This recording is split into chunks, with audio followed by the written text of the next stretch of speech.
As you can see, we are getting another roster update this Friday on June 13th.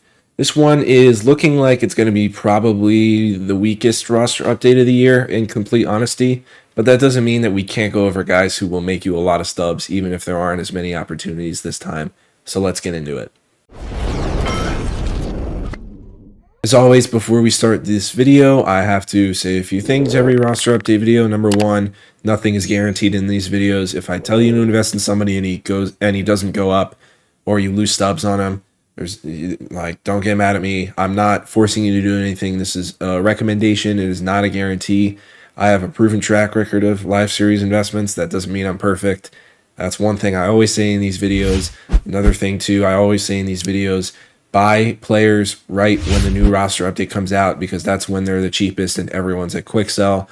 That's what I do all the time. That's what I've been doing. And no, I cannot do a roster update video 3 days after the roster update on who to buy, because there hasn't been enough time to determine who is good. And there isn't enough time for me to recommend people cards. You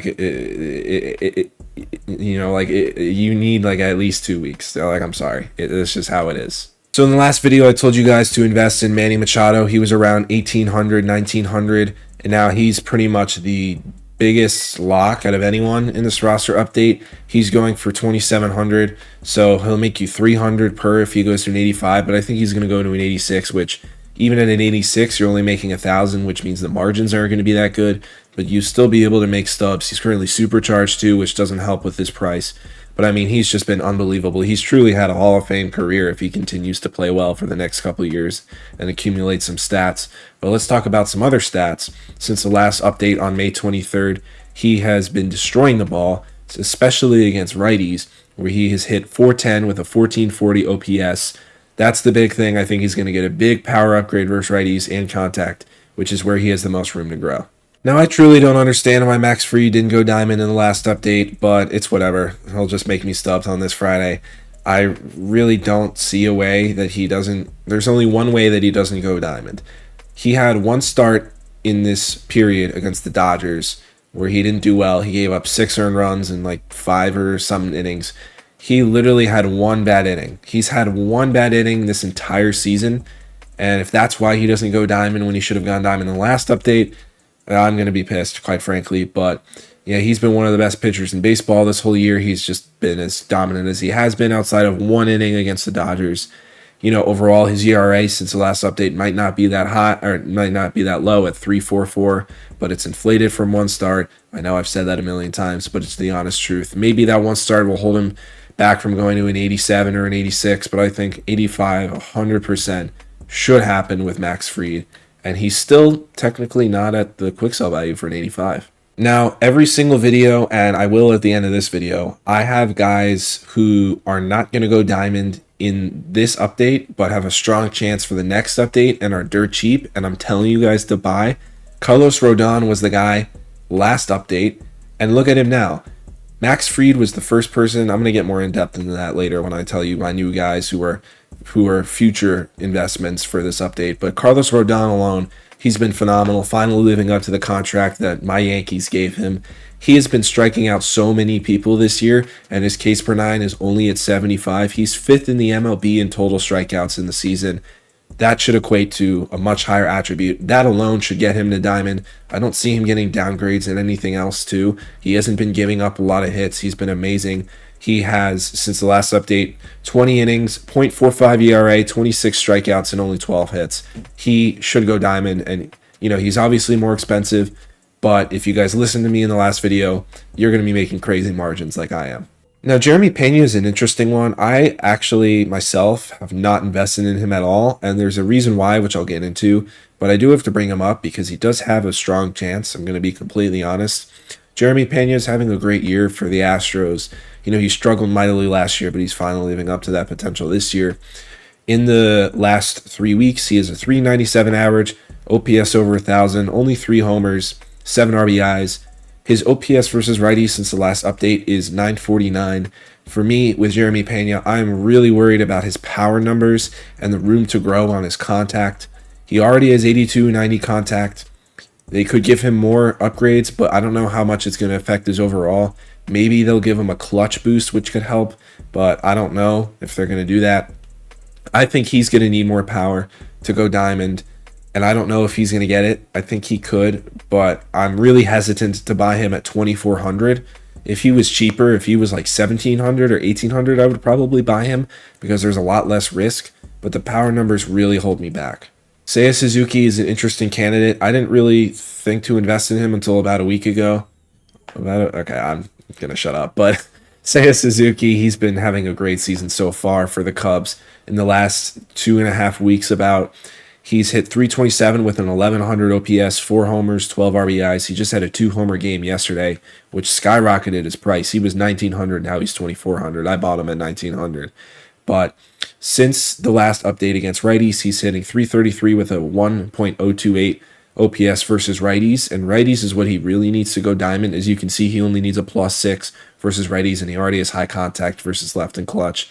I think he's going to get the boost versus righties to go to diamond.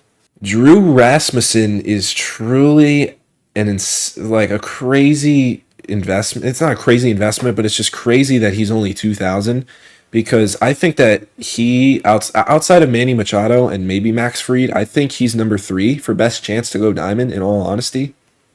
You know, he got a +4 last update to an 83. I was like, wow, how is this guy doing? He's been insane. Since the last update, he has made 4 starts. He pitched today. I'm recording this on Sunday. It's going to be posted on Monday. But he pitched today. He had 6 innings, 2 earned runs, so a good start. But the previous 3 starts, he pitched 17 innings and didn't give up a single run. That is insane. Like, he has been so good. He has insane room to grow in the hits and Ks per 9, so he might go past an 85 in all honesty. And he's still only 2,000 stubs. He was around 2,300 this morning, and then after this start, for some reason, he dipped, and I bought the dip to just buy more of him. He's a great investment, in my opinion. Chris Bubich has just been so good for the Royals this year. He's really holding up his end of the rotation after Cole Ragans has been struggling, who they were supposed to rely on this year. But anyway, Chris Bubich has been phenomenal. He has a 1.43 ERA on the season, and I know ERA isn't the whole story. Learned that with Kodai Senga last update. But he's been very good. You know, since the last update, 21 innings, 0.86 ERA, 23 strikeouts. That's a thing. His Ks per 9 should go up a lot. And he's only given up 8 hits. He has really good room to grow. He's only 71.67 per 9, so those could get big boosts. You know, Chris Bubich is an interesting one. He's only around 1,900. I think he's a lock for an 84. I think it's either 84 or 85 for this update.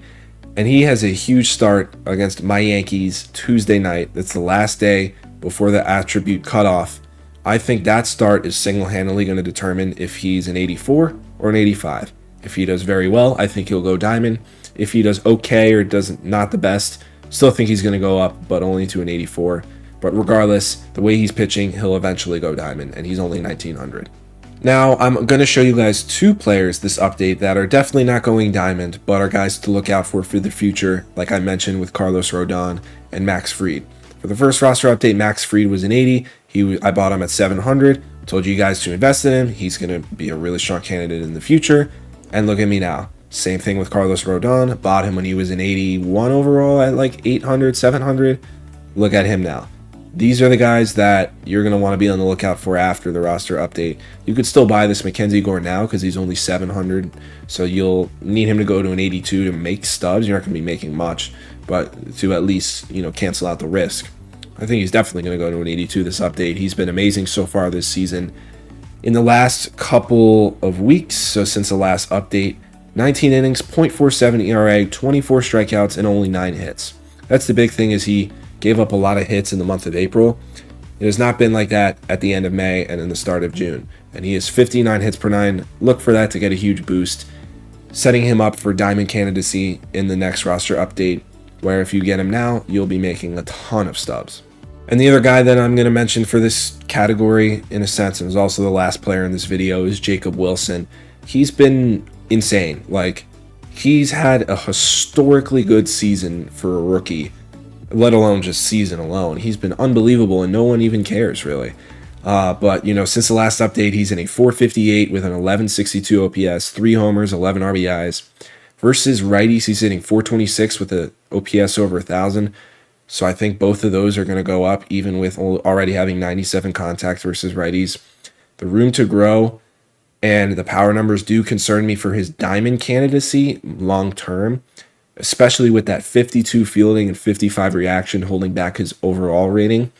But I think that if he continues to have an OPS in the 1,000s or in the 900s, they won't have a choice but to upgrade his power, making this guy a good candidate. Now, I don't think you should buy him right now because he's 1,500 and he's at the quick sell of an 84, and I don't think he's going to go into an 84. I think he's going to go into an 83, 82.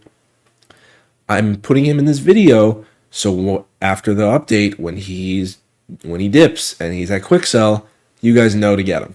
So yeah, that's going to be for this video. If you guys are new here, follow me on all my social medias, Instagram, Twitter, TikTok, but most importantly, make sure to subscribe on here on YouTube. So yeah, see you guys in the next one. Peace.